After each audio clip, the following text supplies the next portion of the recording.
एक तरफ किसी भी पुलिसकर्मी को सजा देने में सिस्टम बुलेट ट्रेन की रफ्तार से चलता है।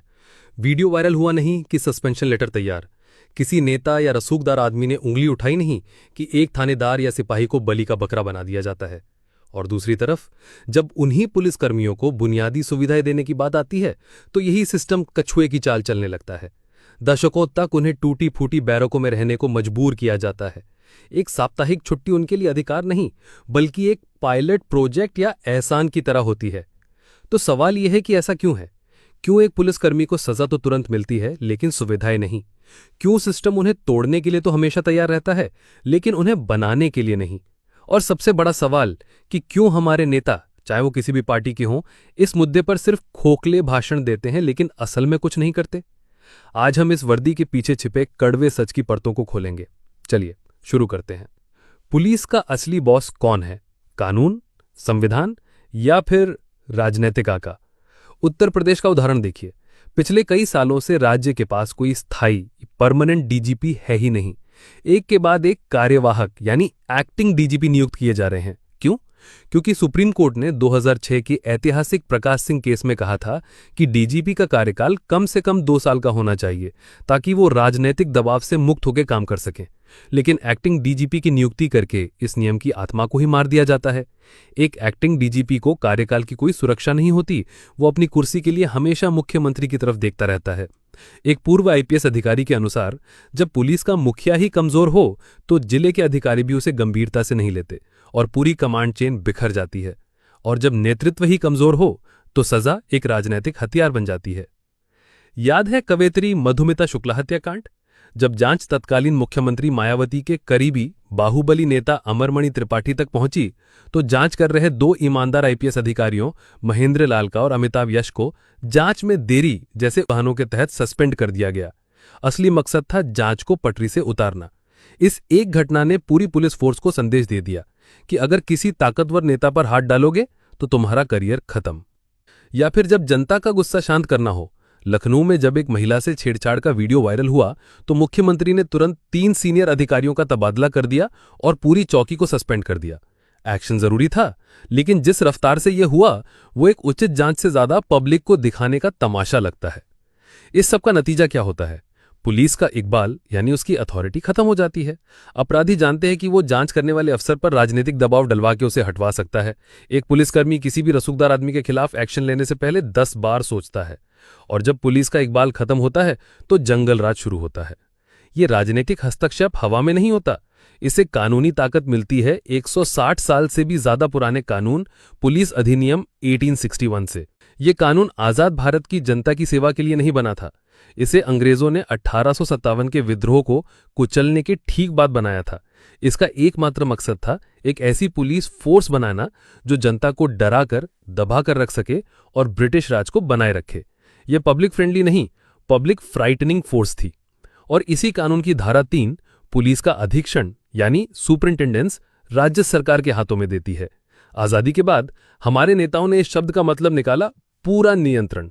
इसी धारा की वजह से सरकारें पुलिस के तबादलों, पोस्टिंग और जांचों में सीधे दखल दे पाती हैं। ये कानून ही पुलिस को राजनीतिक कार्यपालिका का गुलाम बनाता है। इस कानून में जनता के प्रति जवाबदेही का कोई जिक्र तक नहीं है, कोई स्वतंत्र शिकायत अथॉरिटी नहीं, कोई बाहरी निगरानी नहीं। जब एक पुलिस वाला किसी नेता के गैरकानूनी आदेश पर काम करता है तो जनता के पास शिकायत करने के लिए कोई मंच ही नहीं होता। ये कानून बड़े अधिकारियों और नेताओं को बचाता है और छोटे पुलिसकर्मियों को बलि चढ़ने के लिए असुरक्षित छोड़ देता है। अगर राजनीतिक दबाव और पुराने कानून बाहरी हथकड़ियां हैं तो पुलिस के अंदर की अमानवीय काम करने की स्थितियां वो चक्की हैं जो उन्हें भीतर से पीस देती हैं। ये कोई संयोग नहीं, ये एक डिजाइन है। एक थका हुआ, तनावग्रस्त और उपेक्षित बल कभी अपने हक के लिए नहीं लड़ सकता। गृह मंत्रालय के तहत आने वाली बीपीआरडी की रिपोर्ट के अनुसार अधिकतर 90% पुलिसकर्मी दिन में 8 घंटे से ज्यादा काम करते हैं। 73% को महीने में एक बार भी साप्ताहिक छुट्टी नहीं मिल पाती और जो मिलती भी है उनमें से 80% को छुट्टी के दौरान वापस ड्यूटी पर बुला लिया जाता है। ये सिर्फ काम के घंटे नहीं, ये एक अंतहीन शोषण है। और सिर पर छत, उत्तर प्रदेश सरकार ने खुद माना है कि 2017 से पहले बड़ी संख्या में पुलिसकर्मी जीर्ण शीर्ण बैरकों में रहने को मजबूर किए जाते थे। एक सिपाही जो समाज की सुरक्षा करता है उसके पास अपने परिवार के लिए एक सुरक्षित छत तक नहीं होती। ये सब बजट की कमी का बहाना नहीं हो सकता। दशकों से राष्ट्रीय पुलिस आयोग 1979 से लेकर द्वितीय प्रशासनिक सुधार आयोग 2007 तक दर्जनों समितियों ने इन समस्याओं पर रिपोर्ट दी है, लेकिन सरकारें इन रिपोर्टों पर बैठी रहती हैं। क्यों? क्योंकि एक थका हुआ, तनावग्रस्त और उपेक्षित बल जो 14 घंटे की शिफ्ट कर रहा है, वो कभी भी एक गैरकानूनी राजनीतिक आदेश पर सवाल उठाने की हिम्मत नहीं करेगा। ये उपेक्षा राजनीतिक नियंत्रण का एक मूक हथियार है। ये 24 घंटे की चक्की सिर्फ शरीर को नहीं तोड़ती, ये दिमाग को भी तोड़ती है। ये एक खामोश महामारी को जन्म देती है, मानसिक तनाव। स्टडीज बताती हैं कि पुलिस ऑफिसर्स में डिप्रेशन की दर आम आबादी से लगभग 2 गुना है। आत्महत्या, भारत में पुलिसकर्मियों के बीच आत्महत्या की दर खतरनाक रूप से ज्यादा है, और जब एक पुलिसकर्मी अंदर से टूट जाता है तो उसका व्यवहार हिंसक हो जाता है। बीपीआरडी की रिपोर्ट खुद मानती है कि लंबे काम के घंटे और थकान जनता के साथ असभ्य और आक्रामक व्यवहार का एक बड़ा कारण है। वैज्ञानिक शोध भी पुलिस के तनाव और क्रूरता के बीच सीधा संबंध दिखाते हैं। तो अगली बार जब आप किसी पुलिस वाले के दुर्व्यवहार का वीडियो देखें तो एक पल के लिए सोचिएगा कि उस एक घटना से पहले सिस्टम ने उस व्यक्ति के साथ कितना दुर्व्यवहार किया होगा। सिस्टम पहले पुलिसकर्मी को तोड़ता है और फिर उसके टूटे हुए व्यवहार के लिए उसे ही दोषी ठहराता है। अब आते हैं मूल सवाल के उस हिस्से पर कि क्यों एक सिपाही या सब इंस्पेक्टर को तुरंत सजा मिल जाती है लेकिन एक बड़े आईपीएस अधिकारी या नेता को नहीं। इसका जवाब है भारतीय पुलिस के अंदर की सामंती वर्ग व्यवस्था में। यहां एक नहीं 2 पुलिस फोर्स हैं। सबसे नीचे 86% कांस्टेबलरी और सबसे ऊपर 1% आईपीएस। कांस्टेबलरी जो पुलिस फोर्स का 86% है, जमीन पर सारा काम करती है, लेकिन उनके पास प्रमोशन के कोई खास मौके नहीं होते। ज्यादातर सिपाही हवलदार के रूप में ही रिटायर हो जाते हैं। आईपीएस अधिकारी को नौकरशाही और नियमों का एक सुरक्षा कवच मिला हुआ है, जबकि एक कांस्टेबल या सब इंस्पेक्टर पूरी तरह से अपने स्थानीय वरिष्ठों और राजनीतिक आकाओं की दया पर निर्भर है। ये डिजाइन नेताओं के लिए बहुत सुविधाजनक है।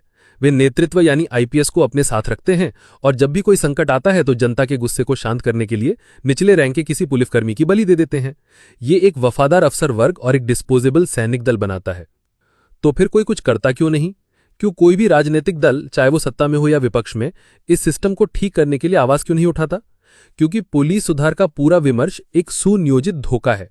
2006 में सुप्रीम कोर्ट ने प्रकाश सिंह वर्सेस भारत संघ मामले में पुलिस को राजनीतिक हस्तक्षेप से बचाने के लिए 7 निर्देश दिए थे।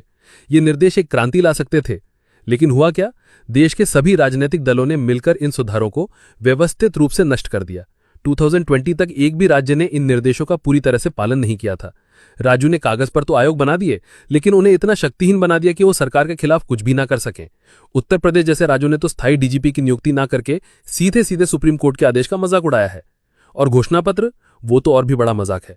कांग्रेस ने 2017 के यूपी चुनाव में प्रकाश सिंह के निर्देशों को लागू करने का वादा किया। बीजेपी ने 2019 के राष्ट्रीय घोषणा पत्र में पुलिस को नागरिक अनुकूल बनाने और सुधारों का वादा किया। लेकिन जब सत्ता में होते हैं तो यही पार्टियां सुधारों को कमजोर करती हैं। क्यों? क्योंकि असली सुधार का मतलब है पुलिस पर से अपना नियंत्रण छोड़ना, और अपनी इस प्राइवेट आर्मी को कोई भी पार्टी छोड़ना नहीं चाहती। वे मॉडर्नाइजेशन यानी नई बंदूकें, नई गाड़ियां की बात करेंगे क्योंकि इसमें पैसा भी है और नियंत्रण भी बना रहता है, लेकिन वो स्वायत्ता और जवाबदेही की बात नहीं करेंगे। तो अब हम वापस अपने मूल प्रश्न पर आते हैं कि पुलिसकर्मियों को सजा जल्दी और सुविधाएं देर से क्यों मिलती हैं? क्योंकि त्वरित सजा नियंत्रण का एक उपकरण है और सुविधाओं से वंचित रखना अधीनता का एक उपकरण है। ये दोनों एक ही सिक्के के 2 पहलू हैं, जिसे राजनीतिक वर्ग अपने फायदे के लिए इस्तेमाल करता है। एक सुरक्षित समाज की यात्रा कानून के रखवालों को सम्मान और न्याय देने से ही शुरू होती है। एक पुलिस बल जिसकी देखभाल की जाती है वही अपने नागरिकों की देखभाल करेगा। जब तक वर्दी पहनने वाले को बलि का बकरा समझा जाएगा, तब तक नागरिक कभी भी वास्तव में सुरक्षित महसूस नहीं कर सकता। शेयर कीजिए इस वीडियो को ताकि यह सच ज्यादा से ज्यादा लोगों तक पहुंचे। मिलते हैं अगले वीडियो में। जय हिंद।